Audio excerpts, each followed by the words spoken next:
So let's talk about communication process. Kaya pa? Diyan pa? So meron mga communication model, pero hindi ko kayo I will not ask you to um, memorize the names. Hindi nyo kailangan i-memorize. Pero ano, medyo aralin nyo pa rin. Nandun naman din siya sa module natin kung ano-ano yung mga yan. Kasi yun yung essence naman ng group 1 activity ninyo. Group activity 1 nyo. Malinaw po? So may dalawang classification ng communication process in general. Mayroon pa mga iba, may mga triangular pa, may mga systematic model, pero hindi ko na sinama. Mas more on ano tayo, linear and circular. Yung linear model, they are also called transmission model.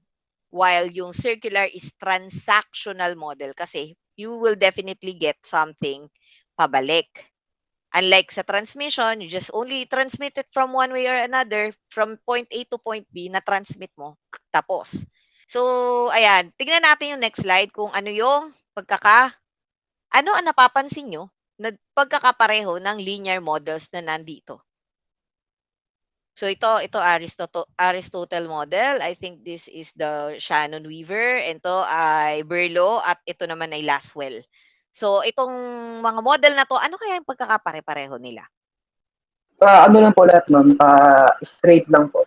Bali, Straight parang lang. one way lang po, one way. Okay, very good. Yun. Ano pa? Wala po silang feedback. Okay, yun. Walang feedback. Ano pa? Na magkaparehas yung source tsaka yung receiver. Okay, merong source, may receiver. Okay, pare-pareho sila na may source at may receiver, no? So, yung ating yun nga, ang linear models as mentioned, ang isa sa ano niyan, similarities, yung mga role ng bawat element is labeled. Parang lagi mong masisiguro sino ang speaker at sino ang audience. Sino ang source, sino ang receiver. Malinaw siya all throughout the communication process. So, anong mga example nito? Halimbawa, merong nagla-live. Tapos, mga nakikinig lang yung audience. So, mostly linear yon. Lalo, kapag hindi ka naglagay ng opportunity to get feedback from your listener. Halimbawa, ano lang, sa radyo, di ba pag nakikinig sa radyo, kahit magre-react ka dyan, hindi na maririnig ng DJ or ng newscaster. Kahit na gagalaiti ka na sa naririnig mo sa radyo. Wala kang choice kundi maging receiver. So, ang linear models, it still exists. Nangyayari pa rin, ginagamit pa rin ito. Ito yung mga classical. Pero ngayon, mas diverse na at mas marami na tayong opportunity to provide feedback sa mga sources ng information. So, medyo doon na pumasok yung doon nagsilabasan yung mga circular model. So ano naman yung pagkakapare-pareho, ano man napansin nyo na similarities ng mga circular models na to. So we have the, ano ba to, si Saussure's model, I think. Basta yun, ito mga medyo complicated na models na yan. Ito yung mga pangalan nila, ayan. Si Saussure Speech Circuit Model, may Scrum, we have speech communication. Si Newcomb, nandun siya sa may dulo. Technically, ano pa rin siya? Transactional model pa rin. So, yun. Ano ang nakikita nyo na pagkakapare-pareho ng circular model? Ma'am, may feedback. Okay. May feedback. Bumabalik doon sa source. Okay, very good. Na may time po. May Bakit time? Apo, ma'am. Okay, may element of time. Okay, sige. Ma'am, tuloy-tuloy po yung communication nila, then vice versa din po, ma'am. Okay, very good. May cycle po siya, ma'am. Okay, very good. So, yun. Yan, very good kayo dyan. Ang circular model, ito yung, dito na nag-arise nung nare-recognize na nila na hindi lang iisa ang source ng information. So, nagkakaroon ng sharing and continuous na exchange ng communication. Doon nag-arise yan, yung mga transactional model. Ibig sabihin, bawa, kahit kasi simpleng nagtanong ka lang dyan sa tao sa daan, saan po papuntang ganitong bahay po ni ganitong ganyan? Kilala niyo po ba to? Sasagot sila, di ba? So, dahil doon, kailangan nila marinig, kailangan nila sumagot. So, you will be able to carry on with your transaction kapag nagkaroon ng pagpapalitan ng information. So, lagi siyang may pagpapalitan, may feedback, merong trying to take, and then meron lagi siyang element ng ng field of experience. So, tatandaan nyo, lagi, tingnan mo tong kay, yung una, dito sa taas, merong, ayan, may experience, meron din siyang experience. Dito, situation can be, ayan, nandito yun. May mga knowledge, skills, may purpose sila. So, ito yung mga pinanggagalingan ng pagbasa ng mga tao sa naririnig nila. Halimbawa, wala naman siyang minimin na masama. Pero naalala mo na may gumanon sa'yo noon. Parang meron kang trigger word. Kaya 'di ba may mga trigger warning tayo sa Netflix, sa mga palabas. Ay, sana po naglagay kayo ng trigger warning. Kasi may mga pinanggagalingang experiences. Yung mga tao, even if it is kahit na nakikinig lang sila, pwede silang matrigger. Pwedeng merong experiences sila na maungkat. So yun po ang circular transactional models. When we talk about linear models, laging merong definite na role ang bawat element. May speaker and merong audience. And we don't account for the feedback. So hindi siya umiikot. Doon sa TED Talk na papanoorin natin, sabi doon, nandun din naman yun doon sa TED Talk. It's like throwing a ball to someone and leaving. Binigay mo yung bola, umalis ka na, that's it. Wala ka nang pakialam kung nasalo niya, kung nasaktan siya sa pagbato mo, wala ka nang paki. It's just you, the speaker, throwing your message out there, hoping na maybe natanggap niya ang iyong sulat, ang iyong PM or kung ano man. Ito yung mga instances where you send a message to someone via messenger pero hindi na seen. So, wala kang idea. Or maybe na-seen niya pero hindi siya nag-reply. So, yun yung mga linear transmission models. When you are in a company, most of the time may tinatawag na mga transmittal number rather, ang mga memo, ang mga sulat. Halimbawa, memo ni San Miguel to the contractor, meron kami mga transmittal number that time. Meaning, the message has been sent. So, may serial number yon. So, when we refer to a particular message, a particular memo, meron kaming mai-refer na when you please refer to transmittal to memo number ganto ganyan. Yun. This is what happens when CHED sends out memorandum orders, when the president gives a presidential order. That's it. How yung feedback is not really accounted for. Yeah, let's talk about the different models kasi you will need to learn about this para magamit nyo sa inyong group activity, okay? So Aristotle communication model, this was I don't think Aristotle was the one who labeled this, pero it's the simplest form of communication model in the sense na ganyan lang siya, tatlo lang, may speaker, may message, may audience. And this is in the context of rhetoric, yung public speaking in the time of Aristotle, kung saan merong isang, halimbawa, kahit sa panahon ni Jesus merong magsispeech siya sa church or sa isang public place, magkakaroon ng teaching, and then dismiss. Ganun lang. Walang tanungan, walang, excuse sir, may I clarify something? Although sa panahon ni Jesus, meron namang mga pagtatanong sa kanya pag kino-question na siya, no? But sa panahon ni Aristotle, ganun lang. Merong mag-speech, the message is delivered, the audience receives. Nothing else. Ganun lang siya. Next is the Laswell's communication model. So the Laswell's itong model na to is used to analyze the process and components of communication, at least according to L. Comblu's contributor. Basta isang article yan. Ganito ang itsura niya. So, unlike dun sa model kanina na nakalabel the sender, na nakalagay lang dito, communicator, message, medium, receiver, and effect.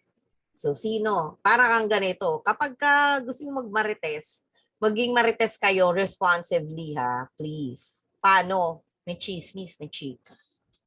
No? chinika ka ng beshi mo. Na, uy, si ano daw? Tanungin mo, sino nagsabi? Yan. Ano sinabi niya? So, alamin nyo yung bawat component. Huwag tayo basta tanggap lang. Let's clarify the details. O, di ba? Mamaya, hindi pala niya first hand na nalaman yung balita.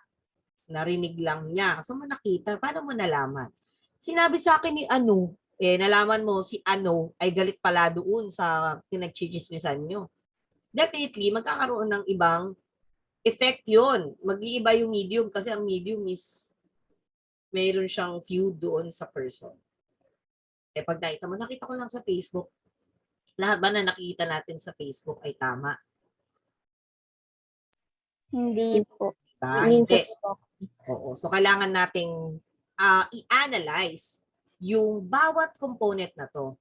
Baka naman may hidden agenda yung person, baka naman hindi yun yung tamang sinabi at nag-paraphrasing tool. Parang nag-iba na, uy, meron daw ganito, ganyan. Uy, si ano parang tumataba. Parang tumataba. Susunod yan, mag-i-evolve yan, magiging buntis na siya. Tama? Ganun ang chismis, no? Nagibabago para na misinterpret sa pagsasalin-salin ng media. Pero yun yung katotohanan. Pero dito, just for the sake of simplicity. Ayan. Kung ito ang pipiliin nyo na model na gagamitin, i-label nyo na lang doon sa particular na situation na yun. Kung sino, anong sinabi, saan niya pinadala, anong channel. Wala, sinabi lang face-to-face. Kaya ang medium doon would be hearing and sight. Okay? Narinig ko kay Ano. Sinabi ni Ano. Nakita ko. To whom? Kanino niya sinabi? Kanino niya pinakita? And then, in what effect? What happened? Sinabunutan, bes? Diba? That is the feedback. Sa iba, feedback yan, but actually, kapag sinabi mo ko na feedback, bumalik, di ba? Pero walang pagbalik na nangyari. It just happened. Nagkaroon lang ng epekto. So, kung halimbawa, broadcasting yan, mayroong sinabing balita, ang effect could be nagkaroon ng takot yung mga tao, nagkaroon ng panic buying. It's just an effect. It's not really a feedback. Naapektuhan siya, karoon ng sabi-sabi, kumalat ng chismis. Those are just effect. Not really feedback. Bakit? Wala namang pagbalik directly doon sa sender. Okay? The third model is the Shannon-Weaver's communication model. And this model is patterned after communication na electronic. So ito yung pang TV, radyo. Teka, magbukasan tayo ng ilaw at gabi na. Ito yung type ng model na pina-follow ng mga ECE. Yan. Or ng engineers. Unlike the other, na ang ina-analyze is the communication itself, ito more on the technical, the engineering side of communication, ang inspiration ng Shannon-Weaver's communication model.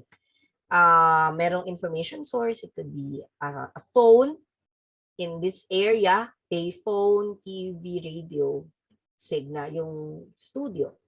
Meron silang ginagamit na transmitter, may iba't ibang mga frequency. Halimbawa sa internet, may radio frequency, merong fiber, merong LAN cable, no? Yun yung information source. Sa atin, may 5G, may 4G, di ba? May 3G, ganon. And then, tinitake into consideration din niya yung noise source. Noise source na mag-cause na humangit yung signal, di ba? Nagkakaroon ng interruption. Yun, noise source. Receiver would be the destination. In this case, yung receiver ay yung gadget or tool na nagre-receive para makarating sa destination ang message. Siya ang opposite ng transmitter. Okay? So, halimbawa, kung ito kunwari gagamitin nyo na model, so technically this is for electronics. Halimbawa, email siya. Information source would be your boss. Transmitter would be the email. The noise source would be any error in your internet. Your receiver will be maybe your email, yung inbox ng boss mo, and the destination is your boss. Okay? Sa Berlos communication model naman,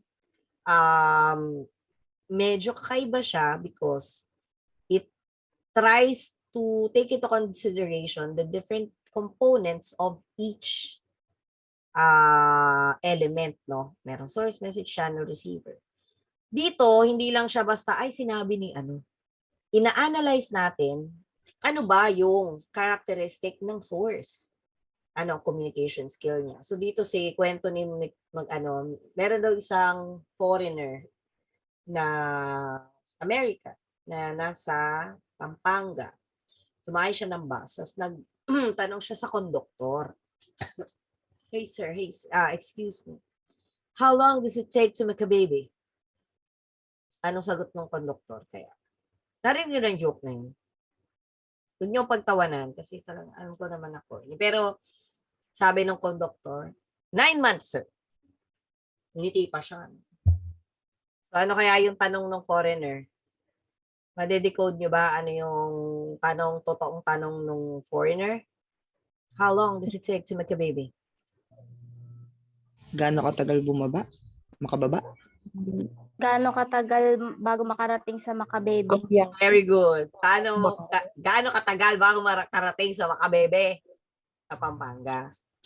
So, doon, pag tinignan natin yun, in-analyze mo siya using the Berlos communication model. You have the source, the communication skill of the foreigner. Hindi siya marunong mag-Tagalog, diba? So, and yung, sa atin kasi pag Pinoy, in-English mo yun, iba eh. Hindi, how long does it take to magka-baby? No? Hindi ganun yung pagkakano mo, parang, how much time will I spend? Ganun tayo, medyo literal tayo mag-translate ng English. Diba? Bukod sa wala tayong access, excuse me, how much time do I need to spend to get? Ganyan tayo, medyo mahahaba tayo mag-English. Sa kanila, simplified. And how long does it take? So, ganon. Pwede siyang ma-misinterpret. Attitude. So, yung source mo ba, ano yung attitude niya towards the subject? Maybe in the case of that, ang attitude niya is gusto niyang malaman kasi nagmamadali siya, time conscious siya sa haba ng biyahe na siguro naisip niya, makakaabot kaya ako dun sa appointment ko. No? Kailangan ko meron pa kayang stopover to. So, gano'n. Knowledge. Gaano siya ka-knowledgeable dun sa lugar? Diba? Social system. Yan. Sa social system, sa kanila tinatanong. Basta gano'n, I think you get the idea, no? Iba yung example namin kanina. Anyway, sa message, dito kino-consider niya na hindi ibig sabihin sinabi ko to, ito na talaga yung meaning. Halimbawa, ito yung limit ng chat. That's why when we chat, I hope that we become more forgiving and more considerate. Kasi ang message is supposed to be composed of many other things. When you chat, halimbawa, nag-chat ka sa person na ay, ganyan ka naman talaga eh. Dahil wala siyang other elements, di mo alam ang treatment kung galit siya, no? Ang nakikita mo lang is the code, the structure, the content. Ang makikita mo doon ay galit na to. Pero kapag verbally mo siyang sinabi, niyang ka naman talaga eh. Di ba parang makikita mo na ang treatment niya apparently is medyo chill. Hindi siya galit. Pabiro. Tama? So, yun lang. Sa message, it's not only the content per se. Yung context mo, lalabas din siya. Pwede rin siya lumabas sa message. Sa elements, sa treatment. Kasi ganda-ganda mo nga eh. Mapa-flatter ka ba pag sinabihan kitang ganun? Oh, ganda-ganda mo nga eh. Thank you. Ganon. Depende din sa relasyon nyo. Pero sa treatment, hindi ka ma-flatter kasi you know that is sarcasm, di ba? So sa channel, ang kino-consider nyo na channel is not electronics, kundi yung hearing, seeing, touching, smelling, and tasting. So ito yung sa Berlos communication model, pwede mo ipagluto si crush. Kasi ang channel mo is yung tasting. Ay, biglang nagka-braces si ma'am. Pero yon, you get the idea, no? na kay Berlioz communication model, definitely yung channel niya is the hearing, seeing, touching, smelling, and tasting. Kapag kay Shannon Weaver, ang channel dyan is the transmitter and the receiver. Yun. Yung kung wire yan, kung LTE yan, fiber yan, yun. Okay, and then, ganun din sa kay Berlioz communication, kung paanong ina-analyze mo yung source, ina-analyze mo rin yung receiver. So, mag-a-adjust ka. So, kung alam mo na hindi, yung mga ibang foreigner, they at least try to learn Tagalog na para sa survival mode. Yan, para mas madali sila mag-communicate. Saan pa? Kay Saucer, medyo mahirap siyang, intindihin. Pero ang ibig sabihin lang nito, meron ka naririnig, tapos i-match mo siya dun sa sound pattern. Diba? Yung halimbawa, from ganitong lugar ka, iba yung pakahulugan mo sa Ebon, pero Kapampangan ka. Diba? Yun. So, iba yung concept sa sound pattern. Tapos, meron continuous na hearing and vocalization. Yung iba, di marunong mag-pronounce. Kagaya ko. Korean, kunwari, nagkamali ka ng pronunciation na natawa sa'yo o hindi ka naintindihan. So, dito papasok yon sa speech kasi everything is enunciated. So, syempre, hindi mo to pwedeng gamitin sa mga model or sa mga situation na walang speech. Kailangan may nag-uusap. Ha? Okay? Pag pinili nyo yan as your model. Yan. So, ayan naman na. You can also make your own models sa inyong group activity, ha? Pwede kayong gumawa ng sarili nyo.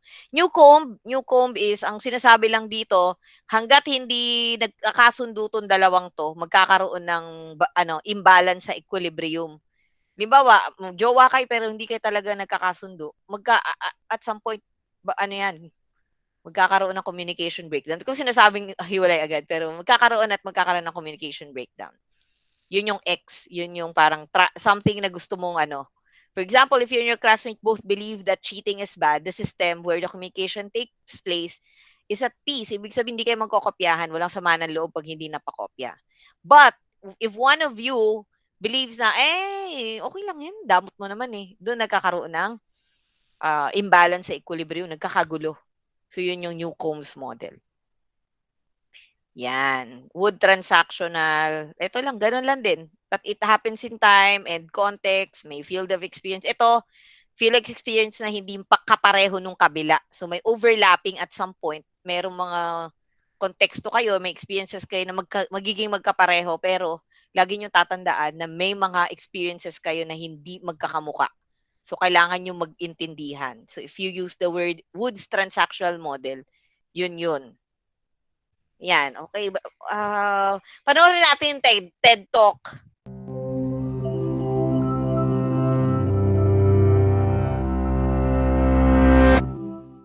Have you ever talked with a friend about a problem, only to realize that he just doesn't seem to grasp why the issue is so important to you?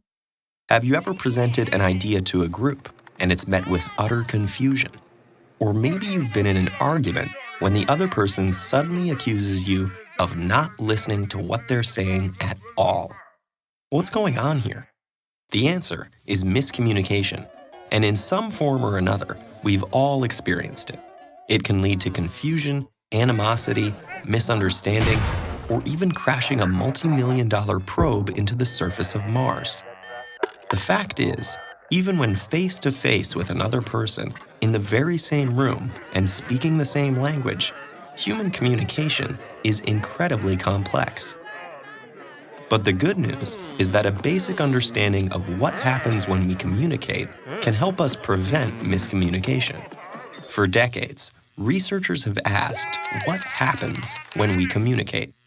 One interpretation, called the transmission model, views communication as a message that moves directly from one person to another, similar to someone tossing a ball and walking away.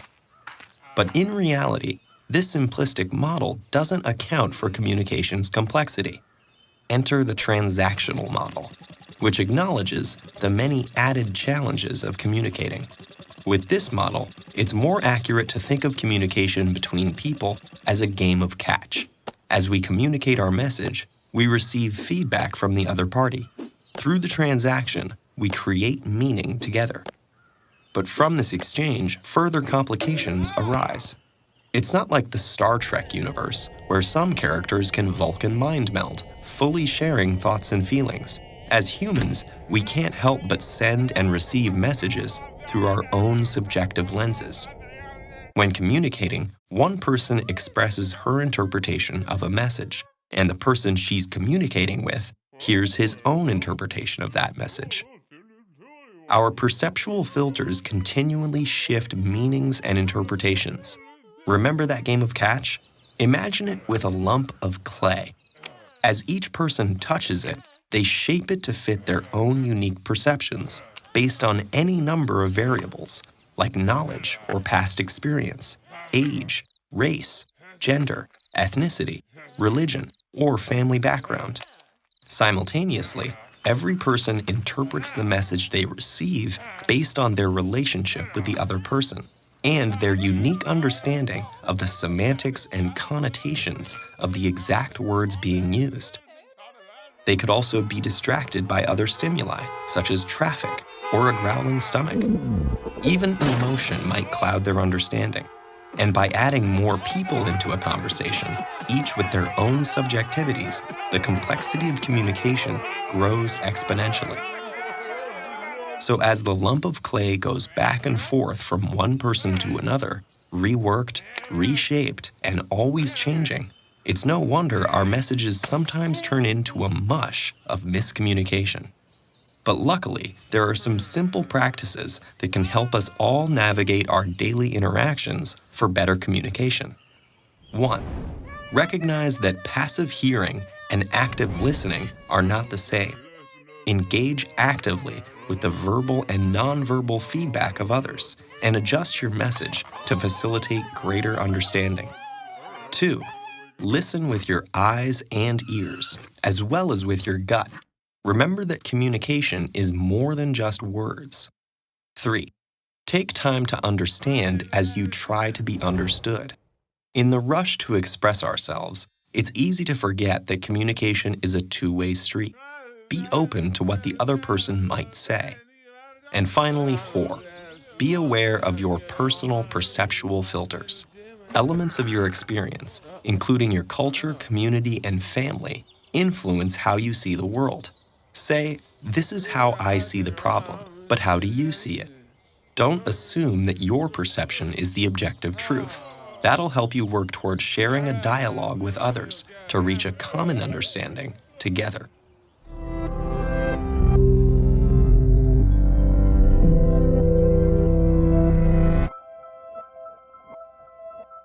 If you have read the module, actually yung intercultural communication and as well as yung nature of communication has been summarized dito sa TED Talk na to. So kung medyo nahirapan kayo na i-grasp siya because of the English, medyo may accent, medyo mabilis, then you can still go to YouTube and pabagalin niyo yung pagbabasa, or you can, kasi ako nung una ko din itong binasa, hindi ako actively na nanonood, rather. Para medyo tinitingnan ko lang kung pwede siyang gamitin for the lesson. Now that I've watched it like maybe 4 times, 4 times since, mas na-appreciate ko siya. And for the intercultural communication, it will be the same. Pasadahan ko lang ng mabilisan because you will be having your own interpretation of this, yung principles of effective communication. Tapos babalikan din ulit natin siya for the intercultural communication, just accounting for more of the background ng kausap rather than the speaker. For module 1, this is more on centered doon sa sender, kayo na magbibigay ng talk ng kung ano man, ha. Tapusin na natin para bilis tayong makapunta na sa module 2. Yan, principles of effective communication. So, ito yung lagi nating, this is something that we always forget, to know your audience. Because definitely, meron kasi yung iba, when they talk, they remove their, meron silang mga prejudice and biases. Not knowing, di ba minsan nakakahiya? Nagjo-joke ka ba about certain, for example, nagjo-joke ka about a certain disability. Halimbawa, nagpapatawa ka, so ginagaya mo yung isang ngongo. Not knowing na in your audience, meron pala doon na isa na merong, yung may, anong tawag doon, yung cleft ba yun? So, ano siya, ngongo, ganon. Nahihirapan siyang Bingot, magsalita, ma'am. meron siyang yun, bingot. Hindi mo alam na meron ka na pala na offend. So, yun, pag-uusapan po ulit natin yun sa intercultural communication. But at this point, I need you to imbibe this para if ever you get a chance or an opportunity to talk to your interviewee, pag nakahanap na kayo ng i-interviewin nyo for your group work, medyo, ano na kayo, medyo careful na kayo when talking to them. Yun. Determine your purpose. Ano ba yung point? Kasi kapag hindi mo alam yung point why you are communicating with someone, pwede kayo maligaw. Oh, di ba? Yung mga may ex dyan, ano lang naman, magtatanong lang naman talaga ako. Hanggang sa kung saan na nakarating yung tanong, tapos sila na ulit. Char! Gusto niya yan? Bet niya yan? Okay, walang sumasagot. Parang ang tahimik ka. Ay, okay, merong ayaw, ma'am. Know your purpose. Kapag pwede namang masagot ng iba, humanap ng ibang receiver at ibang kausap. Diba? Malay mo. Charot! Anyway. Next, yung iba para-paraan. Ang purpose talaga nila mapalapit dun sa person na yon. Pero kakagawa sila ng paraan para magtanong, classmate, 50 pirasing kaklase mo, pero sa isang classmate ka, ano yung assignment? Ano yung nag-usapan? Kasi choppy kanina yung si ma'am, di ko narinig. Alam na this. Okay, technique. Guys, technique, ha? Learn from Ma'am Kat. Char. Next, expect objection. So, yun nga, kagaya nung dun sa TED Talk, no? Ayan, kagaya nung sa TED Talk, yung message daw, when we receive it, when we encode it, kapag nagbibigay tayo ng message, nape-perceive natin siya using iba't ibang mga lente. Maaring ikaw, meron kang halimbawa ako, pag nakakarinig ako ng mga fishy na mga marketing, sabi niya, ay kapag sumali ka dito, naku, yayaman ka agad. Ako, meron ako experience being, yung lagi ako na-invite sa ganun nung first year college ako. So, ilang taon lang ako nung 16? 16 lang ako or 17, no? First year college. Na-invite ako sa ganun kasi gusto ko ng extra pera. Alam niyo yan. Alam niyo yan, di ba? Gusto mo bang kumita? Ikaw ba estudyante? So ako, meron na akong, yan. Open-minded ka ba? Yes, exactly. So medyo meron ka ng perception na agad-agad, scam yan. Dahil sa mga linyahan niya. Pero pwede naman na hindi talaga. Hindi ko sinasabi na kayong bahala. Okay lang yan na medyo magduda kayo kasi lalo kapag kailangan mo nang magbayad for a job if you need to invest in something. Anyway, that's beside the point.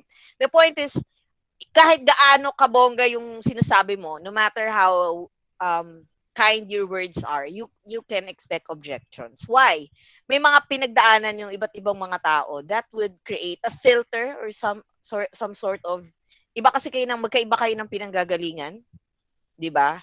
Kaya magkaiba rin kayo ng pagbasa or pag-interpret sa mga bagay.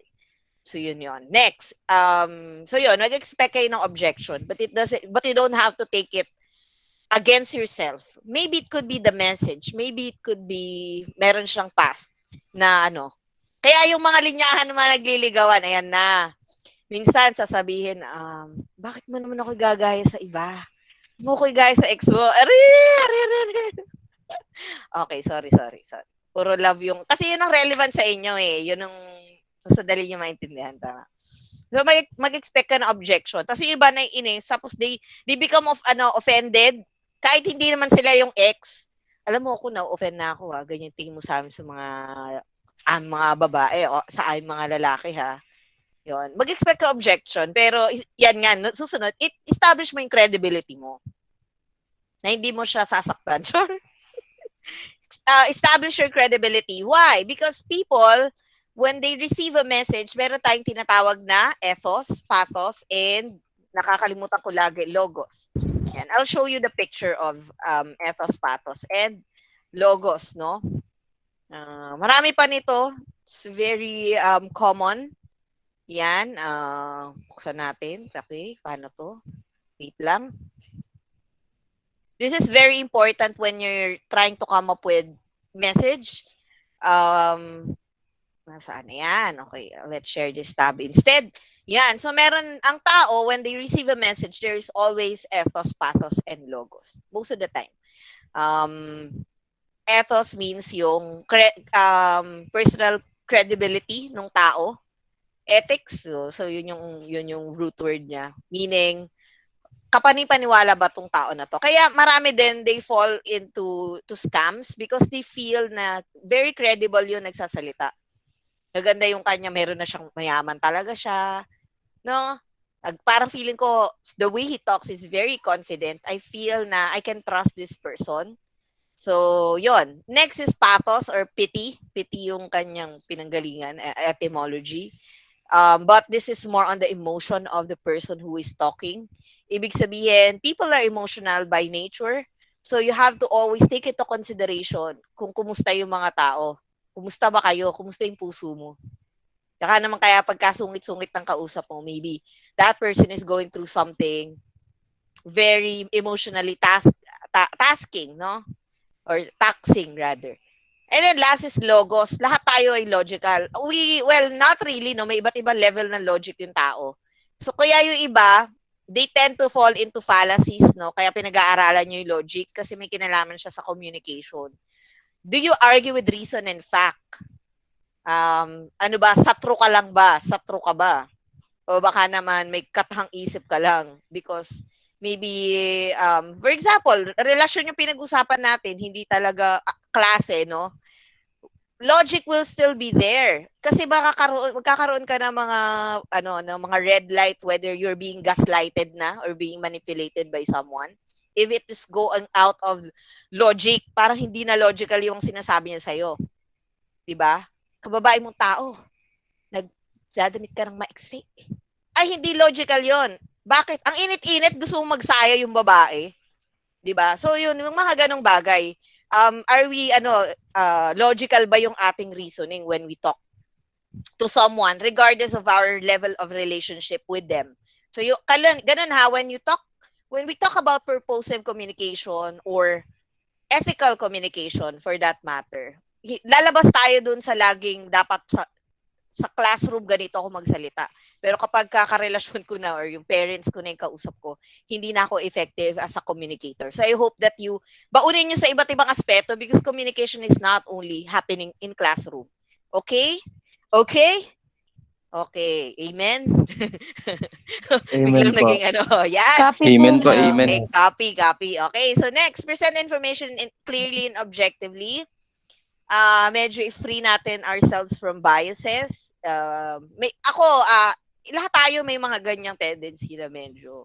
Syempre ayaw mo na mag-isa ka sa sarili mong mantika. So may mga tao, they try to medyo give messages that would favor them and then give up what will be beneficial to others. So kapag nakikita nyo na, teka, parang puro about that person na yung pinag-uusapan namin. We're not really talking about yung aming objective or purpose ng aming communication. Doon, magkakaroon sila ng trust issues sa'yo. May isipin nila, ay, ang tao na yan, self-centered, hindi siya credible, I don't want to trust that person. So, to avoid that, kailangan medyo present it clearly. Paano? Kung hindi talaga ako good with words. Use, gumamit ka ng, yung iba, gusto nila, babe, puro love yung babe, hindi ako magaling with words. So, isusulat ko na lang yung mga gusto kong sabihin clearly and objectively. Charot. So, ngayon, be clear with your intentions. Ganyan. Huwag kayong, di ba yan kung ano sinasabi ko? Pero yun, I just want the class to be fun. I know na nagigets nyo naman yung lesson without me really giving all these examples. And then lastly, develop practical, useful way to seek for feedback. And this will apply for when you are designing your events. Kasi natin sure, baka kayo na yung susunod na SSG. Di, syempre kasama niyo na naman ako. Do you want to spend time with me? Mag-SSG ka kasi laging kasama ni SSG. Kahit di na tayo nagka-class. Anyway, ayun.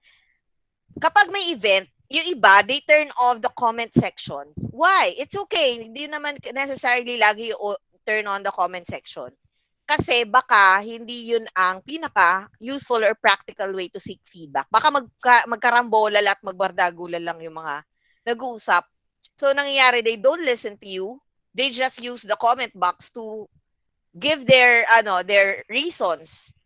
Lalo kapag political yan, ako, Diyos ko, di ba? Pagka, di ba, may nagla-live and then you are having a debate. Minsan nakikidebate din yung mga nanonood. If that is your purpose, kaya nga, di ba, babalik ka sa determine. If you really want them to engage actively to the point na meron na sila mga sariling usap, then, sige, turn on mo yung comment section. This is very useful sa fresh. Kung na-try nyo yung mag-attend, you will be able to attend the fresh. Nag-usap sila and I know, nakikita namin dun sa feedback that what they are saying is really may kinalaman doon sa talk. So they are listening. That's why they are giving feedback. And then we also, may mga moderator din yon para kapag medyo foul yung sinabi, na mama-moderate. Kasi minsan, nag-ad hominem ka na eh. Diba? Alam niyo ad hominem? Sino nakakaalam na ad hominem? Taas ang paa. Char. Ito yung when the argument is against the person na and not against the logic, not against the Parang halimbawa, nag-uusap kayo about who is the best president kunwari. Tapos sa mangyayari, may mga iba, they argue against the person. Makapagsalita ka nga, ikaw, may nagagawa ka ba? That's ad hominem, guys. That is being ikaw na mag-president, ikaw yung magaling eh. Nakita ko nga yung profile mo eh. Kung ano nun lang ginagawa mo sa Facebook mo eh. That's ad hominem. Why?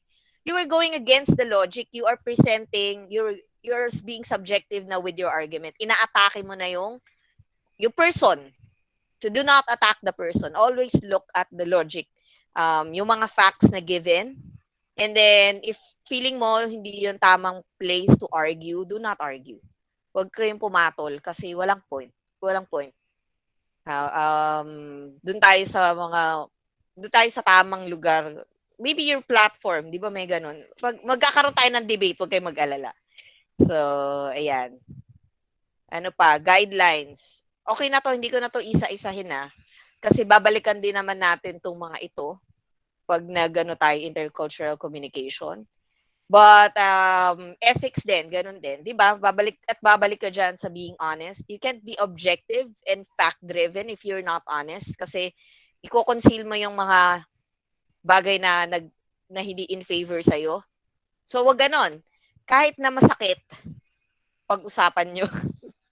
Kahit na hindi siya ganon, get your facts straight. Lay it all down. Lay all your cards. Do not manipulate people. Be honest.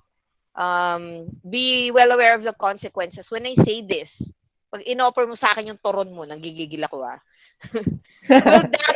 will that, anong consequence yan? Recorded to. Sige ka.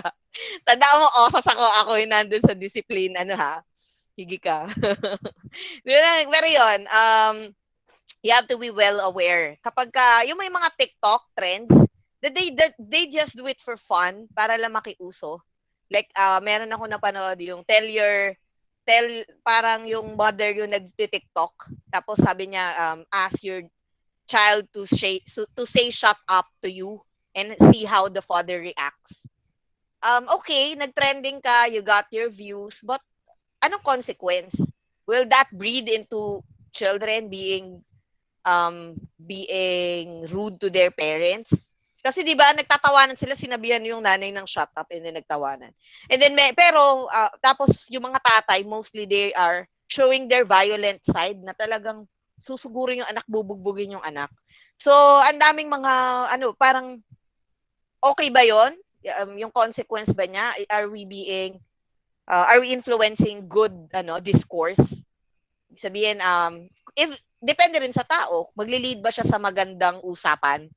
Will it spark curiosity? So, yon. Meron akong isa, di ko napapangalanan kung ano yung video or kung anong page yon. Pero, every time, napansin ko, noong una masaya pa, Pero if we examine closely yung kanyang mga ginagawa dun sa kanyang platform, bigla kang mapapaisip na, okay, nilalabas mo lahat ng baho ng mga Pilipino, sige. Pero do you spark positive communication? Positive discourse about that topic? The answer is no. Nagiging pangit lang yung tingin sa mga Pinoy dahil doon sa kanyang mga ginagawang media. It's really funny, nakakatawa talaga yung mga niya. Pero hindi siya nagsaspark ng positive change. Mas lalong nagiging linear. Okay, ibabat ko lang sa'yo. Ito ang problema sa mga marites. Pak! Pero actually, when we look at mga marites, may mga yan eh. Lahat tayo ay marites in our own way. Tama ba? Umamin kayo, lahat tayo, we like to gossip. We sometimes, yung iba lagi ginawang hobby, no? Pag ginawa mo ng hobby, ikaw ay certified marites na. Kapag medyo, human nature yan eh. Kapag pinag-usapan nyo ba to si, marites with the heart? Paano yun, Jules? I am marites with the heart. Wow! Anyway, ganon. Pinag-usapan lang namin siya. Yung pala, may sinabi ka na ganito sa person na tong person na to, napakasalbahin niya.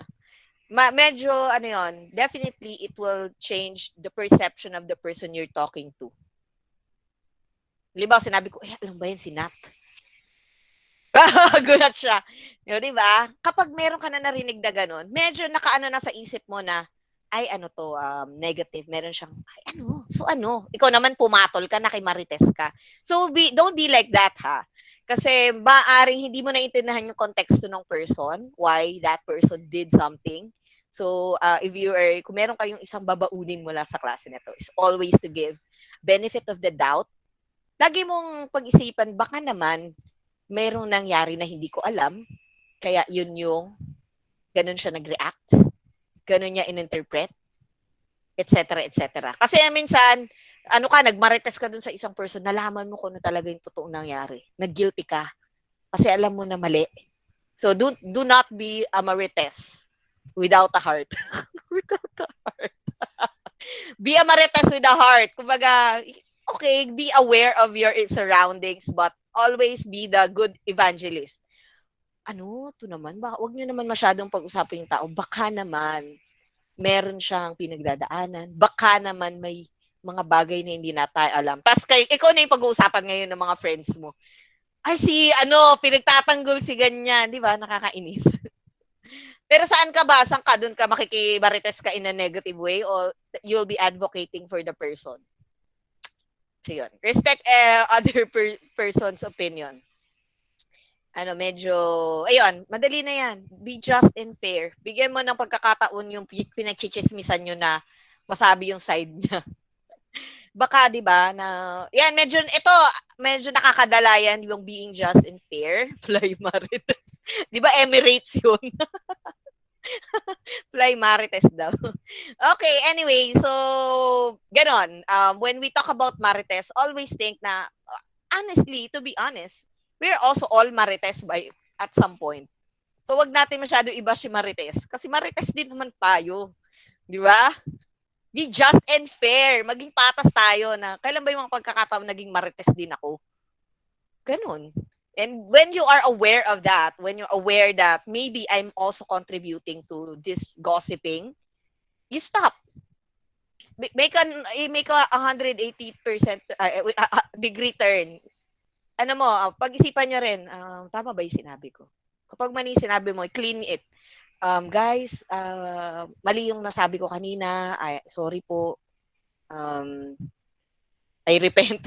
Hindi tama yung sinabi ko. So, I hope that you understand. I hope you forgive me. And I'll try my best not to do it next time again.